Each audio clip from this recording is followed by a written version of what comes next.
Welcome in, everybody, to another edition of the Football Friday podcast. Matt Catrillo here with you, and starting off the show a little bit differently, we're going to have Alex Kozora joining us in from Latrobe at Steelers training camp, covering, of course, for Steelers Depot. Make sure you follow him on Twitter at Alex_Kozora and follow his stuff throughout training camp for practice updates and notes, and, of course, read his reports on Steelers Depot as well. He's been putting up a lot of really good stuff, and he's going to join us for about 10 minutes or so to start off the show. And then we'll have Ian Hunter and Tyler DiGiacomo join us for the rest of the show. And we'll have plenty to get into with the Eagles. And we'll go back to some Steelers football talk as well. And a lot to talk about the Ravens. And we'll get into the Giants, too. Sterling Shepard just went down with a apparent serious injury. It looked like he was carted off the field at Giants practice. So we'll keep an eye on that and a couple other things as well to get into a little Colin Kaepernick talk possibly as well. So first, let's bring in Alex. Alex, what's going on? How's training camp been so far? Hey, Catrillo, it's been good. A lot of fun. I'm actually leaving here in about an hour as of this recording to go back out there for day 5 of practice. So let's get into it then, Alex, and then we'll get you out of here, get you down to Latrobe. Let's start off with Justin Hunter. This is a kid that we talked about last week, Alex, hoping that he can maybe make a name for himself and jump in to hopefully pitch into this what's already going to be a very deep and dangerous Steelers wide receiving core. He's got 4 touchdowns already in camp, the best of anybody, to just 6 for the rest of the team. I saw that you tweeted that out earlier. So just talk about what you've seen from the kid so far and how he's been so impressive.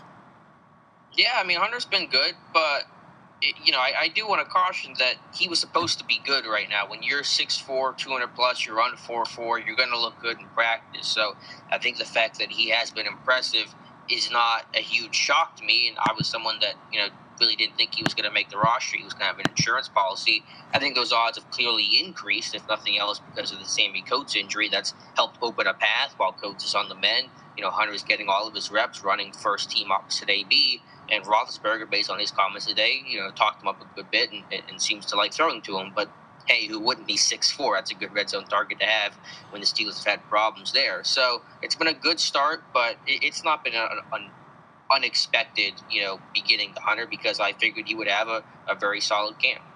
How encouraging, though, is it to see him? Of course, you want to see him in game action, but just the fact that he's had a good start, how encouraging is that? Again, I mean, it's nice. Obviously, it'd be a big story if he wasn't having a good camp. I mean, he's catching the ball cleanly. He's played a little bit in the slot, which he did in Buffalo last year. People think of him as just an outside Z-type receiver, but he can play in the slot a little as well. It's going to be about the details with him, though. That's kind of always been the parts that have tripped him up. I mean, he's been on bad teams and less than stellar offenses, but, it's about being detail-oriented because he's 6'4", 200+. Like I said, I mean, he's going to look good when you throw, fade routes to him, when you throw a go ball to him. He's going to win. That's where he wins. It's about snap-to-snap consistency that I think we're going to have to find out from Justin Hunter. So, I mean, it's obviously good to see he's having an impressive start, but I don't know if I call it encouraging because I kind of expected this to happen. So let's stick with the receivers for just 1 sec, Alex. And talking about Martavis Bryant, he was told at the beginning of camp he cannot participate on the field activities because he has still not been reinstated by the league and can't do anything until he is reinstated by Roger Goodell. How frustrating is that? And I don't know why the NFL is holding this up. Do you know more about this, and how frustrating has that been so far? Yeah, we're all kind of in the dark on it. Either the NFL is just dragging their feet, or Bryant hasn't fulfilled the drug clinic resource rehab portion, I guess, for the Latrobe part. He hasn't found a place to go for rehab and clinic resources in the area. That might be another hang-up. It should end soon. Colbert, Tomlin have both spoke to it that they feel like this is going to be something that will be resolved, and Bryant will be allowed to participate in the next couple of days. So it is frustrating, though, because he's worked hard to get back to in really good shape, to add weight. You want to get him on the football field so he can advance his football career, and the fact that he can't, sure, that's definitely frustrating. Not to mention, too, kind of redevelop that chemistry with Ben Roethlisberger, and I know they've cleared things off the field with, obviously, what's happened with him, his behavior, and the drugs and stuff like that. And so I'm sure that's got to be, I guess, somewhat encouraging that they've moved on from what happened, both Ben and Martavis Bryant, and then they can now fully focus on football and redeveloping that chemistry once he gets the green light from the NFL. Yeah, I mean, it's good just to end the story so you don't have to think about it. I don't know if I didn't love the fact that Bryant made those comments, but whenever they got tweeted out, and when you hear it in the interview that he did, because that was all part of a big ESPN feature piece, they sound very different. When you hear him speak to it, he isn't angry, he isn't mad about it, he's candid and matter of fact, but the context is much softer when you hear him give the full context and actually say the words in the interview than what we originally heard was just a tweet from the reporter from ESPN who made that statement. So, I don't think it was ever a big issue after hearing what Brian said. It's something that I'm sure they both then said they've talked and they've resolved it. So, time to move on. So next, I'm going to jump quick to Alejandro Villanueva. He signs the 4-year extension right before training camp starts. He gets there on time. What have you seen so far from him, real quickly, in camp? No, he's been good. He's been dominating TJ Watt almost every rep. Watt's had a good camp. He's beat some other guys. He's done some other nice things, but I think he's beaten Villanueva maybe once total in team drills and one-on-ones. I mean, once Villanueva gets his hands on a guy like Watt, he's buried him multiple times. I've seen a couple of your tweets. That was really funny. Yeah, it's been fun. So Villanueva's had a very nice camp, well-deserved contract. But again, credit to the Steelers. Get him way below market value, way below Definitely. what people in the national media thought. People have to recognize Pittsburgh is maybe the best franchise in getting guys for below market value. Look at Ramon Foster. You look at guys like William Gay, even someone like Landry Jones, who we're talking much less for money, but one of the cheapest free agent backups got less than Matt Castle, for example. Steelers just know how to get a contract done. Yeah, he definitely said that right for sure for a guy that's probably one of the best left tackles out there right now in the NFL. And it was really good timing that they got him literally just before camp started as they were getting into Latrobe and getting settled in. Let me just go to TJ Watt really quickly. First-round pick. How much can he take away from, or the experience taken away from going up against a guy like Alejandro Villanueva every day? How much that's going to help him, do you think, develop into hopefully a good pass rusher? Oh, it's huge. It's similar to Artie Burns and Antonio Brown, who, that's the big camp story about Burns learning from Brown, shadowing him, taking him on every single rep to get better. When Watt goes into his first NFL game and he faces a backup left tackle that is not 6'9", 340, it's going to feel a lot easier. So he struggled against Villanueva, but he's done other nice things. He's got good hand use. He's got a good football IQ, stuffing out screens, trying to punch the football out at the end of run plays. I think his fluidity, his ability to play different positions, play both outside linebacker spots, and just an overall conditioning, stay healthy standpoint. Matt, as of this recording, there have been 4 rookies that got hurt in the first 3 days of practice. Watt was not one of them. And I think maybe part of that is by his conditioning and being that football family, of course, the Watt family, that he knows how to take care of his body. He knows how to be an efficient and effective practice player that'll maximize his reps. And that he looks good. He looks the same at the end of practice as he does at the beginning. So I think just from an overall readiness conditioning standpoint, he's made big strides. Very encouraging to hear for the Steelers. Alex looking to add to what's already a pretty nice front seven that Pittsburgh has. So that's definitely good to hear. So let's go to the cornerbacks where it's a little bit more dicey for the Steelers. Senquez Golson suffers another injury, hamstring injury on Sunday. Looks like he's going to be out for a fairly significant amount of time, which is going to now really demolish his chances possibly of making this 53-man roster. At least it hurts it considerably. Kevin Colbert on 105.9 The X in Pittsburgh on Monday, confirming that William Gay will be the main guy in the slot. And Cameron Sutton is injured as well, so his name gets thrown in. And Cody Sensabaugh getting thrown in there, too, for add some competition. So how do you see this cornerback situation staying put, Alex? I think the starters are set. Burns, Cockrell on the outside, and Gay in the slot. So it's going to be just about who gets special teams work and backup duty. Sensabaugh's played in the slot in the past, but he's not taken a single rep in camp. And I didn't hear anything about him being in the slot during OTA. So maybe that's just in case of an emergency situation there. And Sutton, we haven't got a good look at him because he got hurt before I think the pads even came on. He got hurt at tail coverage, and then just as a gunner on special teams during a drill, I watched it the whole way. He just 10, 15 yards downfield, pulls up, grabs his left hamstring immediately, and then goes off on the cart. So obviously we know the story with Senquez Golson, missing the first 2 years with injury, and it's a bad start in that regard to year 3, so you definitely feel for the guy. Another guy that got hurt on Sunday, Alex, was, of course, James Conner.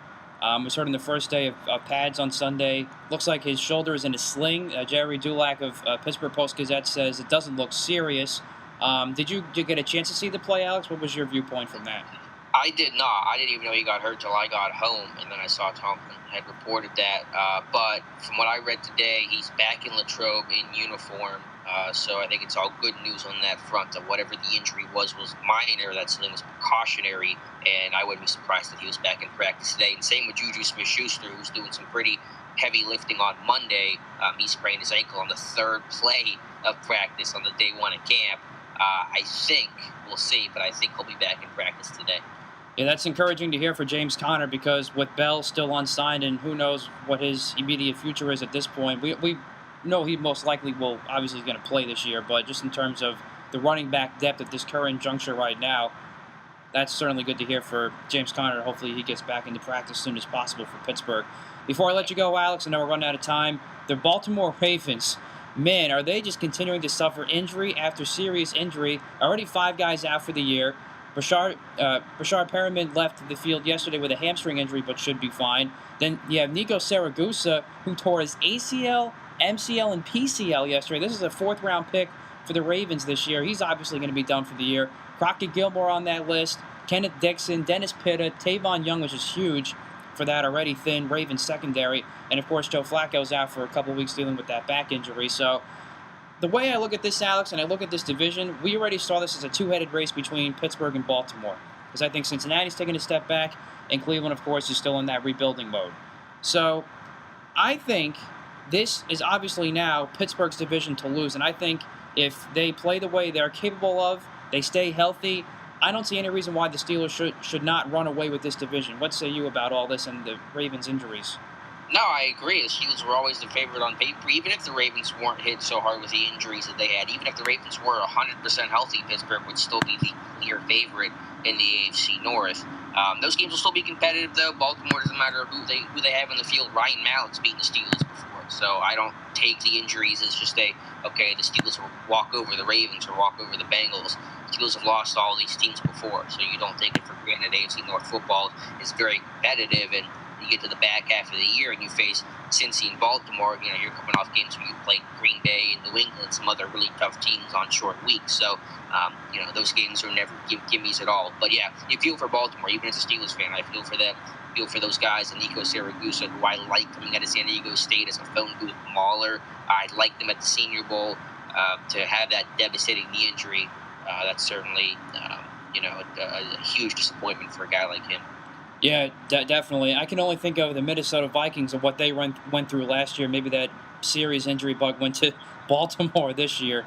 So, yeah, that is really unfortunate, especially what happened to Saragusa. I heard that injury obviously seemed pretty gruesome considering the outcome from that. So that's going to be interesting. And it's a good point you mentioned. It's still a division opponent. Anything can happen in those games. You're at Cleveland week 1, and when you're on the road like that and being the opening kickoff, you never know what can happen. But yeah, I think we're in full agreement here that this is Pittsburgh's division to lose, and they find themselves in a good spot at this point as long as they play the way they're capable of and they can obviously stay healthy as well. So, Alex, we're going to let you go. Head on to Latrobe. Thanks so much for coming on for a little bit, and enjoy. Yeah, thanks for having me. All right, that's Alex Kozora. Make sure you follow him on Twitter at Alex_Kozora and watch for his reports on SteelersDepot.com. When we come back, Ian Hunter, Tyler DiGiacomo will join me. We'll continue the Steelers football talk in the training camp. Plenty of Eagles to get into, that and more as well, right here on the Football Friday podcast. Welcome back into the Football Friday podcast. Matt Catrillo back here with you. Thanks so much again for Alex squeezing in some time from Latrobe to give us a quick update from Steelers training camp. Make sure again to follow him on Twitter at Alex_Kozora and look for his reports each and every day on Steelers Depot. And D Jock is back. Joining me now, Tyler DiGiacomo. What's up, stranger?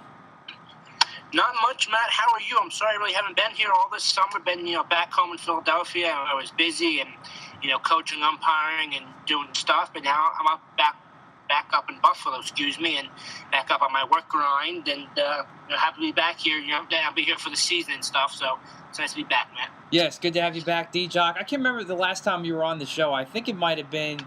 It dates back all the way to the week after the draft. It's probably around the draft or back in May when I was still up here in school. I just couldn't find the time back home, so I apologize. Yeah. But I'm back now for the season. It should be good. Yes, absolutely, and plenty to get into with you, D Jock. And first, we're going to keep the Steelers talk going, bouncing off the info that Alex just gave us in. Let's start with Justin Hunter, D Jock. I know Alex had kind of talked about it was expected for him to kind of have that greatest start that he's had, the 4 touchdowns in camp so far, basically catching everything that's been going his way. He's been having one of the best camps out of anybody there so far in Latrobe. So when you look at the Steelers receiving corps, we know it's going to be deep, but we just don't know who's going to be where yet as far as depth is concerned, because Martavis Bryant still is not allowed to practice on field because he's still not reinstated by the NFL. Then you have Sammy Coates, the injury to him as well. You have Colby Hamilton being thrown in as well with Justin Hunter. So where do you see everything shaking off here for the Steelers receiving corps, and what do you like from Justin Hunter so far? Yeah, as you said, Matt and Alex said, I think, Hunter was kind of that insurance policy, for the Steelers with, Bryant being out and coach and stuff. And Hunter was just somebody looking for a fresh start. He was drafted by the Titans back in 2013. Didn't really pan out that well. Spent 3 seasons with them. Then went to the Dolphins and only played 1 game and got injured. And now he's then went with the Bills, last year, and so looking for a fresh start, and it'd be a good wide receiver for the Steelers to have. And as I said, if Bryant's situation doesn't work out, they have Hunter there as a 3rd, 4th receiver. So it looked pretty well in camp so far, and with all the reports and the Roethlisberger really likes him, and Tomlin is a good guy for the team. So I think it's a win-win for both sides here. Yeah, absolutely. And with Bryant's future being uncertain, we'll get to that now. I really just don't understand what's taking so long, unless there's just something that we don't know, that the public doesn't know, or the media, about maybe he hasn't really fulfilled some of the obligations that he's supposed to, and trying to get back some of his probation and stuff like that, coming off from violating the drug policy. I know he's supposed to be doing a lot of rehab and stuff like that, so maybe he hasn't been keeping up with that, but that's been really kind of a strange situation that no one really knows anything, and the NFL has kept this pretty quiet and still has not brought him back yet. Yeah, I don't know. I think at the beginning of the training camp, they were saying something like he hasn't been suspended for like a full year yet, so maybe like to wait till something like that. Maybe right. I know there's a bunch of different counseling stuff and certain amount of hours he has to meet. Doing meetings wise and other rehab stuff. But maybe there's a snag someplace or something. But hopefully it gets resolved sooner rather than later for the Steelers. But as you said, there's really no report on why it's taking so long and why it's being hung up. But it's somebody that the Steelers need back, and this is a team, that only has maybe a couple of years left to kind of transition a little bit. I know Roethlisberger said he's really not committed to playing next year, and with all this CTE stuff coming out, you don't really know whether he'll be there. Everybody else. So this window for the Steelers, which, seemed pretty wide open for a while, especially now with the Le'Veon Bell stuff going on. This is a team that looked like they could be a dynasty, a team that could challenge for Super Bowls every year. Maybe only has, this year, maybe next year left, to kind of, get their championship here. So for Steelers fans and Steelers Nation, I'd be kind of concerned the pieces are kind of falling apart here now. So, though I know Big Ben can be a little bit dramatic when talking about this subject sometimes with the media, I do still find it a little bit curious, and I'm maybe a little bit more curious now that he's still referring to that, now that he's in training camp and you're moved on to a new season. So I think that's still that's obviously not going to go away, obviously, as the older he gets, the more it's going to come up. It's obviously coming up with Tom Brady in New England because he just turned 40 today. I don't know if you've ever heard, been hearing it all day on the various networks around the sports media, but so that's really not going to go away, but I'm just curious why he's still talking about that. But one thing we know is for sure between the relationship between Big Ben and Martavis Bryant, we know that's been cleared up after Bryant's comments on Twitter, so that's obviously a good thing because that takes out one other distraction that the Steelers don't have to face anymore. But the other one that you mentioned, D Jock, and we haven't had a chance to get your thoughts on this yet, so we'll go to that now, is the Le'Veon Bell contract situation obviously remains unsigned. They were unable to come to a long-term deal with the Steelers front office by the July 17th deadline, which is obviously since passed. And now it looks like if he's going to play, which obviously he's going to, just a matter of when he signs this, it'll be a $12 million tenure. And this is still, once he does sign this, this is still something that's going to linger. And it's something that you don't want to have, obviously, as I've talked about with Alex and Ian before, D Jock, going into the season of having this distraction. And at times it strained Bell's relationship with Big Ben. And if times do get at a crossroads for the Steelers this year, if this still lingers, then you can only be concerned to me if you're a Pittsburgh fan of how the locker room is going to be handling this going forward. But obviously, if things stay the way they are, this will still be on the back burner until the offseason comes again. But what do you make of all this for Le'Veon Bell? I mean, it's an interesting issue. I mean, he's a guy that doesn't really necessarily need camp per se. I mean, he's a guy that maybe needs, a couple carries in a preseason game to get going. I mean, but you want to be with your team and camaraderie and get everything going. I mean, he will be entering his 5th season this season, and the average, lifespan of an NFL running back is only 6 or 7 seasons. And he's looking for that long-term contract, but he has been consistent, so kind of, going back and forth on the Steelers side or the Bell side. I mean, Bell wants to be locked up long-term because he probably will start regressing soon. And the Steelers think the same thing. Hey, he's only got maybe 1 or 2 years left of being good, then he's going to start regressing, so they don't want a long-term deal there. I mean, it's a lot of, he said, she said, trying to get the best for both sides. I mean, I think eventually, I think that this will drag out for a little bit. I think Bell will be in camp until the first, second preseason game, and maybe will return for the third or fourth, maybe a couple more weeks. I know that I talked to Alex Kazor, Alex, a couple weeks ago about it. And his thinking was he kind of gave him a ballpark if he thinks around like August 18th, August 19th, maybe we'll see a deal out there, maybe another 2 weeks or so, and that means Bell will return for the last 2 preseason games, or at least just that 3rd game since the starters don't start in the 4th game. But I mean, I don't see it being a huge deal. I mean, maybe kind of on the surface, the fans were kind of mad at him, but the fans, the team, and the organization knows how good of a player he is. So I think this is something they're definitely going to try to acquiesce to and try to get a deal with him. Right, and I wouldn't be surprised at all if he were to wait that long just to sign the tenure and come back for that 3rd and final preseason game for the starters. Obviously, being that the dress rehearsal. And the other thing, and I've said this before on the podcast many times about Bell and what he's looking for in his long-term deal from anybody, because of what he's able to do in the passing game as well.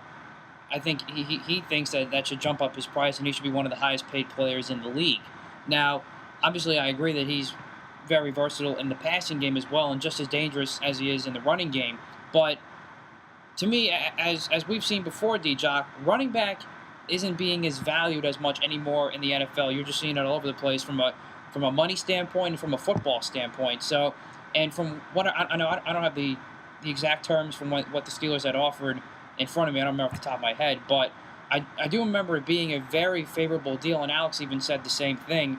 And obviously, Bell wanted more than that. And as I said before, I think he's totally kidding himself if he's going to try and look for something like that, just because that's just not how the league is anymore. It's all about big pay, obviously to the quarterbacks, to a big-time pass rusher, or to a all-out wide receiver. That's just how the league is now.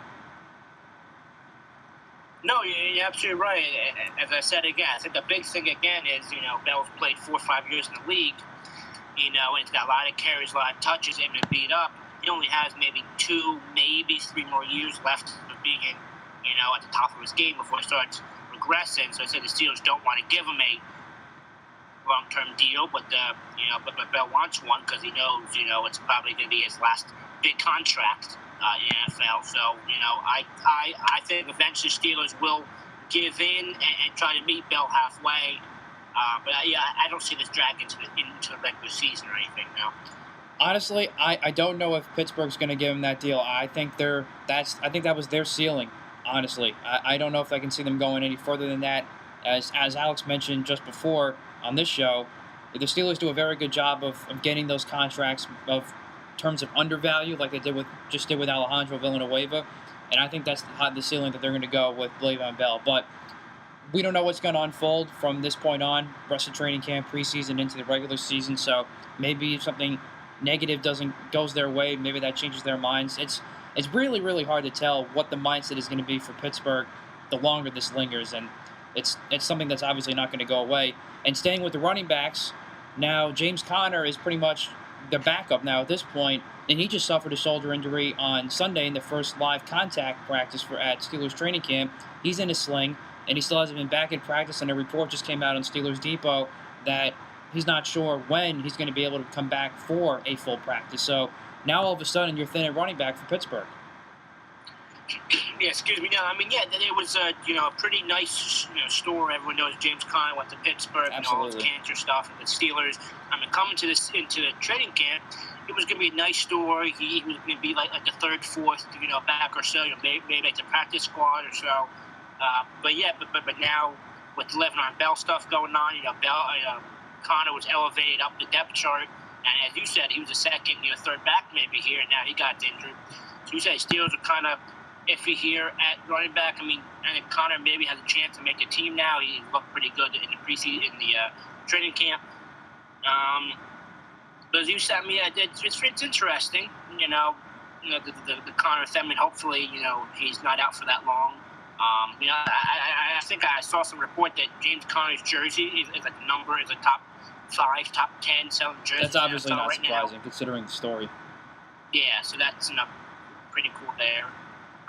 But yeah, it's kind of, in the NFL right now, in general, not to transition and get ahead, but a lot of injuries going on so far in the training camp. Excuse me, a lot of big names are going down. So a lot of bated breaths with fans, organizations, and teams right now training camp. Yes, we are definitely going to get to that a little bit later on. And adding to the list is Ryan Tannehill, as of this recording. Just went down in Dolphins practice to a non-contact slip. So we'll talk about that a little bit later on as well. Sterling Shepard, Will Fuller, a couple of those names too. So we'll get to that a little bit later.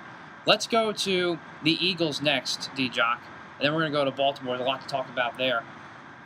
Starting with the Eagles now, training camp obviously has been underway for a little over a week. We are a week away from the Eagles' first preseason game at the Green Bay Packers, and one thing I've been curious about, and we're going to start with this, D Jock, is that left guard Isaac Seumalo is now your starter, essentially, as Allen Barbery got traded to the Denver Broncos last week for a 2019 pick.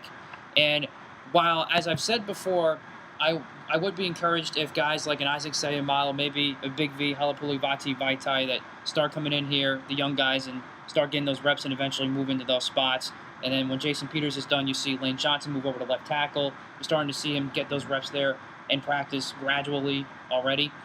But at the same time, you want to maintain the good depth that the Eagles really have overall. It's not as good at the tackle position as it is on the interior line, but overall, it's really good offensive depth when you have good 7-8 guys that can move around, like Chance Warmack, as I mentioned, or Stephen Wisniewski now is going to have to be that guy now that Barbery's gone. But Barbery was that second guy that can be versatile, and there I know he's had his injury issues too, but I wouldn't have pulled the trigger on this. I would have let him and Seumalo compete a little bit more, because they're essentially handing it to Seumalo.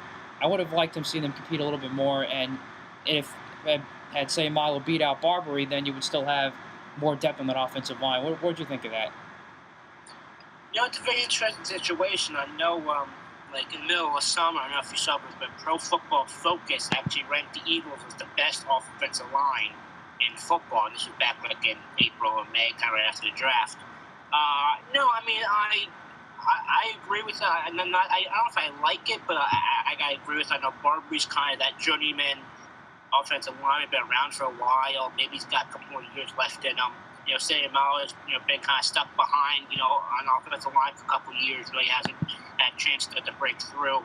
I know initially they were going to release Barbery. They did release Barbery, but they pulled him back and then traded him to the Broncos for that draft pick, as you said. So it was good that they got a good draft pick for him. Excuse me. But I don't know whether Peterson thinks that Seumalo is ready, or just to put him in there and kind of see how he goes and kind of, have him grow as a player for this year. I don't hate it, but overall, offensive line's not too bad. Jason Peters, I think, is 36, 37. He's got maybe a couple more years left in him, as you said, to move Lane Johnson over there. I'm expecting a big year out of Lane Johnson, because he knows that he let his team down a lot last year. I agree with that big time. But being out for that 10 games, I know he's kind of been on social media, talking to media about how he really wants to get back in there. So I think he's going to be outstanding. So right now you got your left tackle and right tackle are very good. And I think, Ryan Hope is an Eagles fan. Jason Kelsey's really cost the Eagles the last couple of years, especially last year. So I think this is a big year for him, too. I agree. really haven't heard anything about him, good or bad. So he's really due for a big year there. And as you said, with Stefan Wisniewski, the Penn State guy, he's looking pretty good so far. And also Jason Woodmack there, too. And Sam Mahler stepping in. So, there still is a lot of depth. There's still a lot of talent on the offensive line for the Eagles. For this offense that really has reloaded and gotten better. You have Carson Wentz got his first full year there. They brought in Alshon Jeffries, looked outstanding so far. They brought in Joey Smith as that veteran presence. I think this offense is going to be very, very, very, very good this year. But it's kind of that defense is going to be kind of iffy in my eyes this year. Ryan, we're going to talk about Jeffrey and the corners a little bit more in depth in just one sec. But as far as making this move with Barbary, obviously they have to think that Sayamalos is ready to start, or else they would have made this move. I mean, it would have made sense at one bit. And that's why I find this move curious is he played well overall for the most part. He had his issues to start off like any rookie would with his growing pains. And I think he can be a productive offensive lineman in this league, and eventually, I'm sure, move to center once Jason Kelsey is done in an Eagles uniform. But just the fact that they're handing it to him quickly just makes me a little nervous. I think he's capable, and we'll see if he can back it up in his play. And you still have Chance Warmack, who I think is a threat to possibly steal it away, because this is obviously Sayamalo's job to lose. So if he loses it, then you see what happens with Chance Warmack. Then, like I said, the depth's there, and plus you have Dylan Gordon in there too, who actually got some reps at fullback today as well. So he's showing his versatility. So it's all there. I just found the move very curious. But if you're an Eagles fan, you have to hope that this works out for a guy that was a third-round pick at Oregon State too. So let's go to the cornerbacks now. And D Jock, we knew right from the get-go, we knew how thin they were. There's only 8 guys that are healthy at cornerback, so you know it was going to be thin. But it's been atrocious so far in training camp, and that's at best. And Jim Schwartz was pretty frank about that during his press conference today. Because what you're looking at for your starters right now is Patrick Robinson, who I have a big problem with to start off, D Jock. I don't know if you saw this. He met with the media yesterday and said he's only about 25% of where he wants to be right now overall. And then when Jim Schwartz was asked about that, he said, I think that's a pretty high number. So, first of all, if you're Patrick Robinson, you're a guy that's on a prove-it-to-me deal, 1 year, $775K, you have the veteran minimum. Why would you go out and say something like that? I mean, that just makes literally no sense to me. And now that he's having said that, what does that tell me about your work ethic, both on and off the field? You have a golden opportunity here to start, and all of a sudden you make those comments, and your coach even knocks you down even further in the media. I mean, this makes me feel a lot worse now about the situation. I already was feeling pretty bad about this. This is a veteran we're talking about here. No, I gotcha, and he's kind of that show me deal kind of veteran guy. I mean, only been in training camp about a week or so I don't know whether you say, hey, it's too early to say, hey, the guys are in shape yet, or hey, you've been there a week, you should be used to it by now. I mean, according right now, Robinson probably is your starting, right corner, across from Jalen Mills, who's going to be a starting left corner. And Mills look okay. He's someone that has to step up this year. And not only that too, but with Mills, he's only a guy that has 2 starts under his belt, and that's your most experienced guy. Yeah, no, it's gonna be interesting. Now I know also Rasul Douglas has looked very good so far in the preseason. So I think in the training camp, so he's okay there. And they're still kind of curious about Sidney Jones a little bit, see how he's doing from his injury and stuff. I doubt he's going to play this year. Yeah, so, I mean, I don't foresee him doing anything this year, but that's a good, kind of ace in the hole for next year or so. I mean, yeah, it's kind of, and that's kind of what I said in the last, answer question there. It's the defense where he has to step up. I mean, even last year, you talk about that the defensive line's so good, and they struggled, and then, but you brought in Timmy Jernigan this year, and then hopefully, he's looking pretty good. Fletcher Cox got that big deal last year. He didn't really prove it last year. He's got to do good. I know Chris Long is kind of that journeyman on the outside. And then you have Hicks and Bradham in the middle there, and also not to go off track, but there was a report about Kendricks wanted to trade. Right, he's still not going to have a role with this team. A to me he stinks. B, he's not a fit. Yeah. So I mean that defense. I mean I think defense is better this year by like a nose hair. By the front seven, I would say. But then maybe having Jim Schwartz here for a second year, kind of learned who his guys are last year, and guys kind of adapt into the system. That they may be a little bit better this year. But as I said, I think the offense is really going to carry them, and you could see a lot of shootout games with this team. I don't think there's any question now. So I'll be interested. I mean, I'm kind of worried about the defense, and again, it all starts with the defensive line and the linebackers, the front seven, but the cornerbacks, the past couple of years had a reputation of being really bad and getting burnt a lot. Looks like they, may get toasted this year, not so much burnt, if you catch my drift. So we'll see. No, I mean, this has been a team, really, the last several seasons, D Jock, that has led the league in allowing 20 yards plus pass plays, and I foresee that pretty much being a reality again this year. And going back to Rasul Douglas for a sec, he's made some nice plays definitely, and he's clearly a press corner, and he likes to go up and jam guys in the line, and I like that, but he's going to have to be careful with that some, because as we've seen each and every year, the NFL officials are getting stricter and stricter with that, so I can see him getting a lot of flags this year, and he's already been trying to figure that out in training camp so far. So he's going to have his growing pains, but I think there could be a bright future with him. I wasn't the biggest fan of him coming out of the draft, but he's starting to show me some nice playmaking abilities, but there's going to be a lot of growing pains with him this year. But I think eventually, just because of the situation, I think he's probably going to find some times to start, especially if this keeps going with Patrick Robinson. I mean, that's embarrassing to me, really. You have a veteran that's been acting and saying stuff like that. But clearly, as we mentioned, this is how Jim Schwartz's defense always runs, whether I like it or not. I'm not a big fan of the wide nine, but it's all going to be about that front four. And it was inconsistent last year. Hopefully, Timmy Jernigan is a guy that can fill in for what Benny Logan did. There's a lot of big shoes to fill, and it seems to be a change of scenery for him. Has been really good. He's been solid in camp so far. Derek Barnett hopefully can step up. He'll have his growing pains too. It's very rare that rookie defensive ends, unless you're like a Von Miller type, come in and make a big impact right away. So he's going to have his growing pains there. You mentioned Chris Long. I think he can help, but only, I think, by a little bit.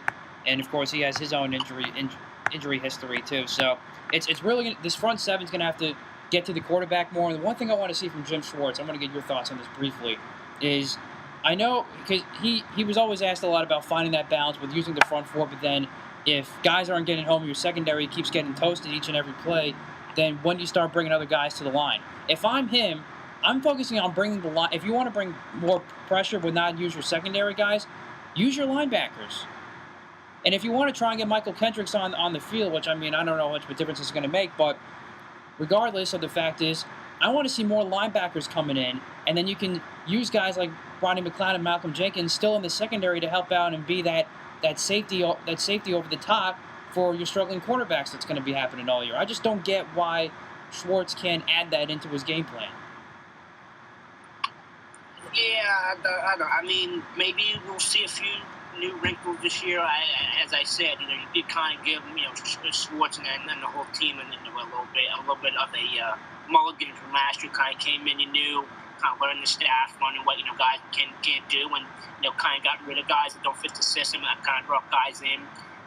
But and briefly, speaking of getting rid of guys, the Eagles finally got rid of one of their biggest Marcus Smith first-round busts since Mike Mamula, and that's just kind of. I would even throw Danny Watkins into the mix too. But that just kind of makes you shiver that they finally got rid of Marcus Smith II. They released him. I still want to vomit every time I hear that name. Yep, and he signed with the Seattle Seahawks, which means what, Matt?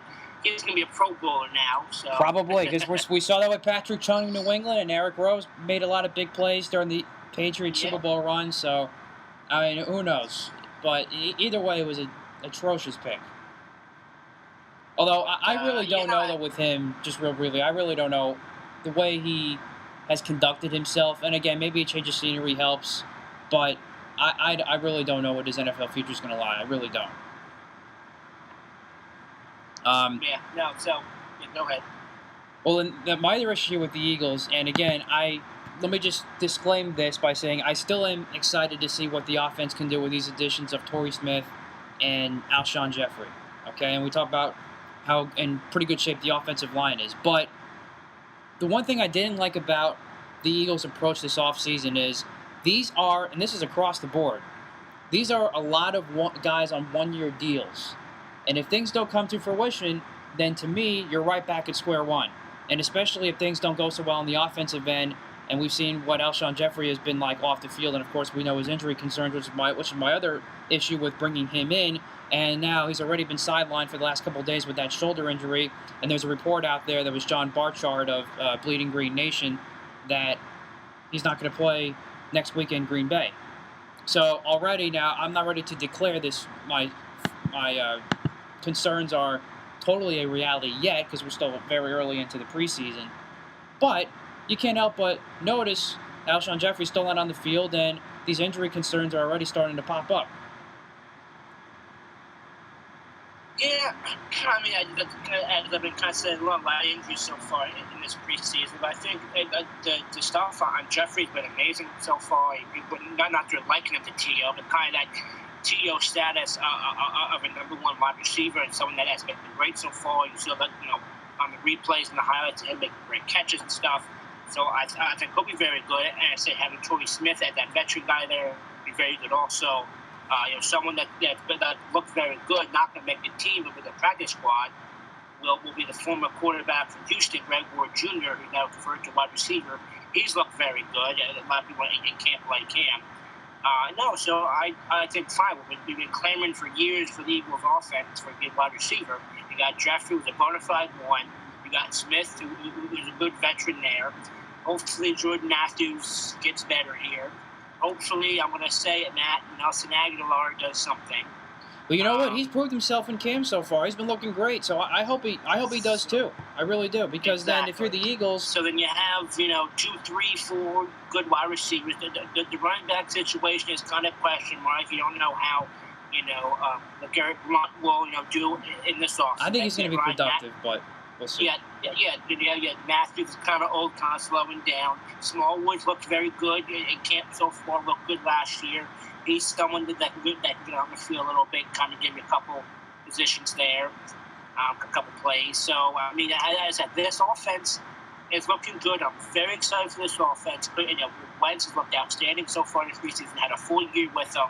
He's saying all the right things, doing all the right things. Looks ready to go. Offensive line, as we said, there's beautiful question marks there. But hopefully they gel together. So I have little to no concerns about this Eagles offense. As I said again, this defense is going to be really, really it's going to be rough. Upon to do something this year. So, I mean, but again, not to get too far ahead again, but it's going to be a good year for the Eagles. But I'm still projecting a 8-8, 9-7. That's where I am too. Type record. So. And the schedule's really brutal this year. And like I said, for me, I think it's going to be tough for the Eagles to make the playoffs this year because I think they're going to be competing with the Carolina Panthers for one of those last wild card spots. I think you're either going to have 3 teams from the NFC East in the playoffs or 3 teams from the NFC South. I think those are your 2 top divisions in the NFC. So it's going to be competitive again. You got that brutal schedule. You play Carolina at Carolina on a Thursday night, so that's not in the Eagles' favor. But as long as you just see the continued maturation with Carson Wentz, I've talked about this before, and you get to like that 9-ish, maybe 10, if you get some things to go your way in one of those 50-50 games that I like to call it, like a Denver type game or something like that. And for Doug Peterson, is his development in adjusting to becoming a head coach in this league too. What do you see from him? Those are the top 3 things for me to a successful Eagles season. If you happen to get into the playoffs, obviously that's great. You want to get in every year and continue that, and that obviously would continue to help the maturation of Carson Wentz as well. So those are all those things there. But it's just, like I said, as far as just the future here for the Eagles, with all these guys on one-year deals.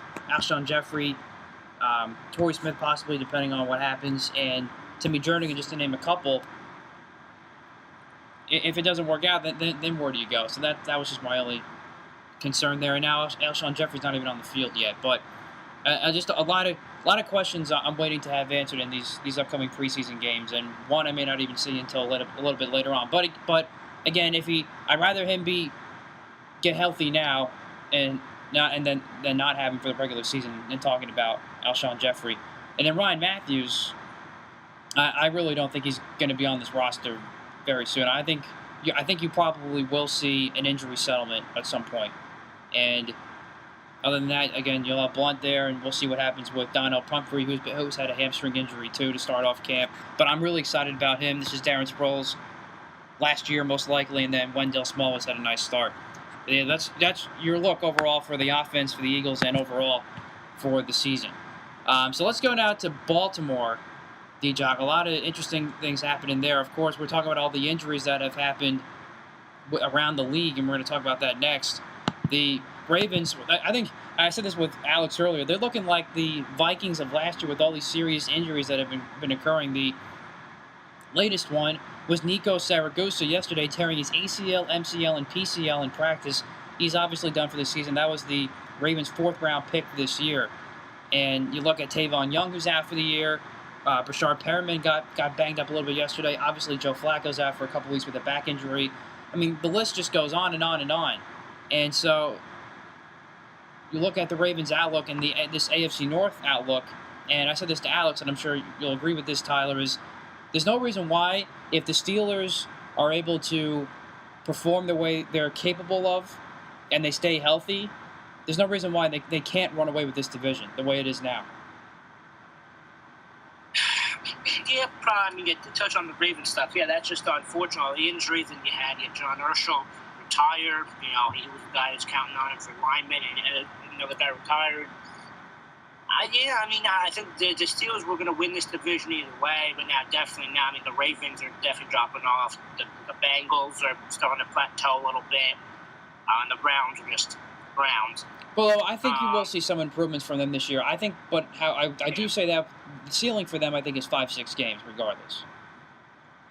And that's a pretty big ceiling, but they should be all right. But I think that there's no reason why the Steelers shouldn't win 12 games. I haven't won 13. Yeah, I mean, again, they should definitely not win less than 10. That should be terrible. 11, 12 is good. 13 is good. Still should be good. It just the Ravens are kind of, again, not falling apart per se. But a lot of injuries. The guys retiring. Guys getting old. Flacco. Had that one good year. Made him a lead. No, the Falcon was a good quarterback, Flacco. But I mean, I think the Steelers have always been kind of that class of the division. It's that the Bengals were good for a couple of years, and they're starting to fall down. The Browns are getting better. The Ravens and the Steelers always had big rivalries.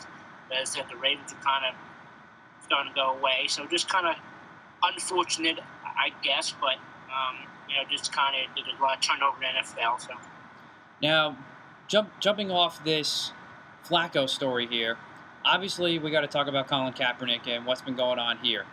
A lot of reports out there thinking, and a lot of analysts, a lot of players thinking that NFL owners across the league are blackballing Colin Kaepernick because of his stance on social justice issues around the country. Of course, he's obviously been known for kneeling down during the anthem a couple of times before he decided not to do it anymore. And now all of a sudden, there's 100 quarterbacks in camp. We're about a week or so into most NFL camps, and he still is unsigned anywhere. A lot of people are saying that he's being blackballed because of this reason. And while I think, or because I'd be naive if I didn't say that, I think this does play a factor in owners and maybe even some coaches' decisions to not bring him into camp. And John Harbaugh, Ozzie Newsome, the GM and head coach of the Ravens, want him in, and Steve Bischoff, the owner for the Ravens, is a little bit unsettled about it right now. And I don't blame him. I don't blame any NFL owner that wouldn't want him, because here's the bottom line. Everyone's saying, oh, he's being blackballed because it's a business and they don't want the backlash and political backlash, this and that, with their teams. which is very true. It is a business decision to not bring in Colin Kaepernick. But here's the thing: if Colin Kaepernick, and this is the whole point people are missing when they make this statement that he's being blackballed because of this social justice issue. If Colin Kaepernick did not take the big fall that he did in his mechanics and in his overall play in this league, if he did not get figured out, if he can prove that he can still play in this league, and he hasn't ever since that Super Bowl run he had with the 49ers, then he would have been in a camp right now. He would be in a camp right now if he would have proven he can still play in this league. Because if there's a player out there, no matter what his situation is, and he's going to give you a chance to win, an NFL owner is still going to think his big misses is if this guy's going to help me win, this puts more dollars into my bank, I want this guy signed. But if this is a guy that has proven the last couple of years that he can't play, and he's got this political backlash behind him, then from a business standpoint, I think of it in a negative sense. Therefore, I don't want him here. And that's the point people are missing with this situation, in my opinion. Yeah, I mean, and I think it's an obvious point. Yes, that if he was a good player, then he'd be more welcome back and more accepted for the league. I think it just kind of, that just goes for any sports. Unfortunately, as the guy's good, his other stuff kind of gets pushed aside. But I mean, especially with the Ravens and with their owner Steve Bisciotti, they've had a lot of these incidents over the year under his tenure. I mean, even going back to the Ray Lewis thing, back when he was involved with the murder case or right, whatever. And Ray Rice, too. The Ravens welcomed him back with open arms because he was a very good linebacker. Then, a couple of years ago, we had the Ray Rice situation, where that was a big thing where he beat up his wife in the elevator, was on video, camera and stuff, blah, blah. And the Ravens tried to kind of distance themselves from him, but only after the video came out, the tape came out. But they still brought him back, and the fans gave him a standing ovation or whatever. He was cheered. So it's not like the Ravens, don't know how to act in the situation. They've had plenty of these, media storm, conversations, and that was, Ray Lewis, killing somebody or being involved in it. Ray Rice hitting his wife, and somebody else here, with with Kaepernick, who's a little, lesser. He took a stand for something, and now he's being blackballed. So that's kind of unfortunate. So where do you stand on this? Do you, if you're an owner, do you take him in regardless? Do you think it's wrong that he's being, we'll stick with the term blackballed here, despite whether he can prove or unprove that he can play in this league? I mean, I guess it's kind of wrong being blackballed, especially because he's sticking up for a civil rights thing. That's actually a pretty good thing he's sticking up for. But again, as I said, he's just not a good football player. And I took a chance on because again, someone took a chance on Michael Vick, and now he's in jail for 2 years for dogfighting stuff. And again, Kaepernick is saying not for something good and positive, and he's being shunned. So that's kind of unfortunate. But I mean, I guess it's a business is the cliche thing there, but. Well, the only thing with Michael Vick is this was a guy when he left the Falcons to go to jail. This was a guy that was still winning games consistently. Exactly. And so that's why if you when in the Eagles case when they brought him in, they thought let's give him a second chance here, and of course we all know what happened from there. But Kaepernick hasn't really won games consistently, so that's my point. If this is a guy that he's winning games consistently and showing that he can still play in this league, but owners are being held back, then this is a different story. Of course it is. But because his play has gone considerably down since that Super Bowl run, then what's the point of bringing him in and dealing with all that backlash? If you're looking at this from an owner's standpoint, that's my whole point right there. Whether it's wrong, right, or indifferent, we've talked about this many times before with all the other players that you mentioned, D Jock. This is just the reality of the NFL, really the reality of sports. If you're good and you're proven that way, then you're going to be brought in no matter what you do, and vice versa. And this is exactly where we find it right now with the situation. Yeah, no, I agree with you. Yeah.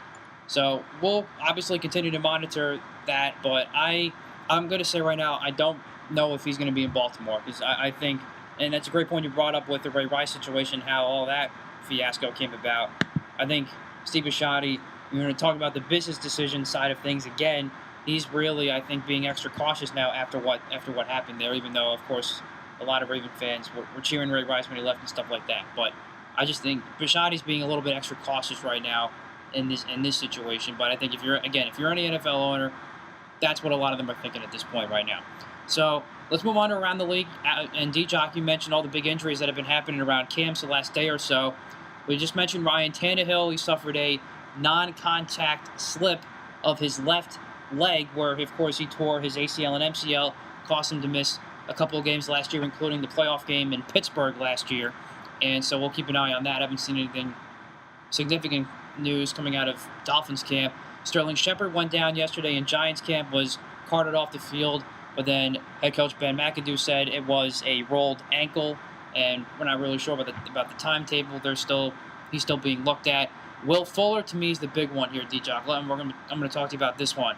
He breaks his collarbone in practice, so this was a guy last year who missed a lot of significant time, and then in the playoff game, didn't really play that great in the win against Oakland. And then this is now another year now of him missing significant time. So, to me, the clock is starting to tick right now on the Notre Dame product here, D-Jock. I mean, well, yeah, he was someone that's definitely counted on for the Texans, and he's still one of the best wide receivers for them. It's very unfortunate. I think about 6 to 8 weeks he's going to miss. He's going to, he's going to miss a couple of games in the season. Yeah, not much you can say. It did a very big blow for the Texans team under Bill O'Brien. He was trying to get back up there, so, I mean, hopefully he gets better. But again, it's kind of the story of camp, as both said. A lot of injuries to a lot of big name downs also. And a couple other ones. You have the Chargers' Forrest Lamp, of course, their first-round pick. Right leg injury for him. Not really sure what the timetable is for him. And, of course, that's a big one for the Chargers. They've had a lot of offensive line issues, too.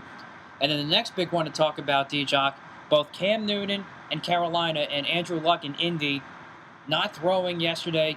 Cam Newton also not throwing again today. And I'm not sure what's going on with Andrew Luck. Well, Luck's been put on the PUP list to start camp, and the Colts have to make a decision on him soon, or else he's going to miss the first 6 games of the regular season. So we talked about the injury history with Cam Newton before with the concussions and his kind of reckless style of play and the way Carolina uses him in their offense. And then Andrew Luck he's been pretty much the victim of terrible offensive line issues that the Colts have had. Where do you see both these quarterbacks lineups so far, D-Jock? I mean, yeah, you never want to see injuries, in general. In the quarterback position makes it a little worse. But I think both of these are 2 veteran guys that know what it takes to be ready for the season. I mean, you also want them in camp to get timing down with the wide receivers and everybody. But I think they'll be fine. I mean, I guess Andrew Luck thing's kind of upsetting because it will kind of lead into the season a little bit. Also start the season on the PUP list, you said. So that's not good. But I don't see them as being disastrous, but hopefully that they're not nagging injuries throughout the season. But they're not guys that need a ton of reps or a ton of time to get ready, kind of get in the groove. But again, we'd like them to be kind of full strength and kind of be with the team, in training camp, pre-season, and to the regular season. What's concerning about both these guys, D-Jock, is this is just regular arm soreness. Arms just getting tired. And I just know this, and obviously you can attest to this too from the baseball side of things, is once you start seeing that, those brings for a real concern, because then that starts messing with your arm strength, which is obviously something that attracted the teams to Cam Newton and Andrew Luck, was their arm strength and how well they can deliver the football. And once you have starting these lingering issues, I mean, that just spells for an utter disaster. I mean, yeah, as you said, once your arm starts getting sore, you start compensating, and your mechanics go bad, and your arm slot goes bad, and that kind of leads to a lot of stuff. So it's good that they're shutting them down early, so they don't get into the bad habits. And just, I guess one last point on my side from them, just these are guys that have been beaten up and taking a lot of hits so far in their NFL career. They can kind of afford and, to not, get hit on or not have, a couple games and practices to kind of recover their body fully. Right, and I guess the last point I'll make on these two guys is when it comes to Andrew Luck, or really for both teams, it's a little bit different with Cam Newton just because of his different style of play. But both these teams have to be able to compensate and protect their quarterbacks too. So if you're on the Colts side of things, you got to beef up your offensive line, and they really haven't done that. So you're still going to have these issues. On the Panthers side of things, it's their play calling with Cam Newton, and they also have to get into his head a little bit and making sure that he protects himself better, like getting out of bounds, sliding. We've talked about this with Carson Wentz at times last year. We talked about this with Michael Vick when he was with the Eagles, and it goes down the line. But you have to be able to cut down the amount of design runs that they have for Cam Newton. Obviously, you still want to use them in different situations like third, fourth and short, goal line, etc. But you got to be able to protect him by reducing some of that, and then still making it known to Cam Newton. You got to be able to just be a little bit smarter with your body and everything like that too. And of course, they can continue to beef up their offensive line. So it's both the player and the coaching staff that have to be able to put their heads together and compensate ways to make sure that they protect themselves better. Yeah, no, I agree. You're absolutely right. Yeah, so hopefully, as I said, they don't, nag into the season or really hamper them too much. Well, it's been a very noisy start to training camp, D Jock, with all these injuries and that have been coming up and other big topics that have come up throughout the various NFL camps. It's going to be fun. And D Jock, we have football tonight. The Cardinals and the Cowboys. Pro Football Hall of Fame game tonight to kick off Hall of Fame weekend. I know both teams aren't playing their starters, but I don't care, D Jock. I'm going to be watching tonight. Are you? Yeah, that should be good. Definitely it's the first thing of football. Since January, February, it's the Super Bowl and stuff. That's starting up college football for a couple of weeks. This is great. I love it. We're right back in it again, so it should be interesting. And I'll be watching a little bit tonight. So I will be too. And again, a week from today, we're recording this on the Thursday, so a week from yesterday when you're listening to this tomorrow, when it's out officially, Eagles will be a week away from kicking off their first preseason game in Green Bay. The same for Pittsburgh when they head to MetLife Stadium to take on the Giants. So going to be a lot of fun as we're getting to a point now we'll actually have some tangible in-game things to talk about in the next week or so. So we're very much looking forward to that. So that is going to do it for this week's edition of the show. Thanks again to Alex. Make sure you follow him again on Twitter at Alex_Kozora. You can follow D Jock on Twitter at Tyler_DeGiacomo. Follow me on Twitter at MCatrillo. And of course, the show you can follow on Twitter at FF Podcast 1. That's at FF Podcast 1 for all of your latest show archives, NFL news, notes, breaking news, etc. You can find all of it right there. And don't forget our Football Friday YouTube channel at Football Friday, where you can find all of the show archives there. And don't forget, before each and every show that we record, we're going to be taking your NFL questions, anything Steelers, anything Eagles, or NFL related. Tweet them at us before the show. We'll always put a tweet on the show page, and I'll try to put some out there on my personal Twitter handle as well. Any questions you have, we'll be happy to answer them once we get through our rundown of topics each show, so make sure you keep an eye out for that as well. That's going to do it for this week's edition of the show. For Tyler DeGiacomo, I'm Matt Catrillo. Thanks so much for listening to this week's edition of the Football Friday Podcast. Football Friday Podcast. Football Friday Podcast. Football Friday Podcast.